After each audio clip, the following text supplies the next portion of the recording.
C'est au cœur de la librairie des Belles Histoires à Aix-les-Bains que se tenait une conférence sur les émotions de l'enfant. Organisée une fois par mois, ces conférences, animées par une psychopraticienne, aident les parents dans leur dialogue avec leurs enfants. Donc on doit être sur la 7e, 8e année. Quelque chose comme Voilà.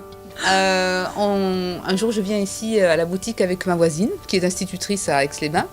Et puis, elle me montre le magasin. Je trouve qu'il y a des choses intéressantes, des livres intéressants. Ça sort de ce qu'on connaît dans les grandes surfaces et tout ça.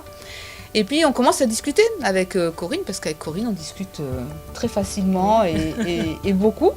Et de fil en aiguille, elle vient à me dire qu'il y a des parents qui viennent en lui posant des questions sur la parentalité, des choses comme ça. Et puis, je lui dis, mais moi, c'est ce que je fais. Je suis spécialiste. J'ai beaucoup de clientèle sur la question de parentalité et d'éducation. Et du coup, je dis, il y a des conférences débats, j'en fais depuis des années, un peu partout. Et voilà, c'est comme ça qu'on a lancé notre première année de programme.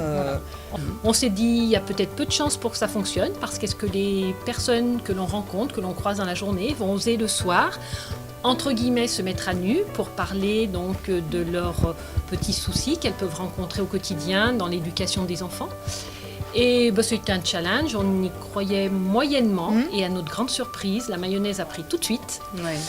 Et nos clients sont très très contents de se retrouver le soir, d'avoir un endroit pour pouvoir parler donc, de leur famille, de leurs enfants, d'échanger.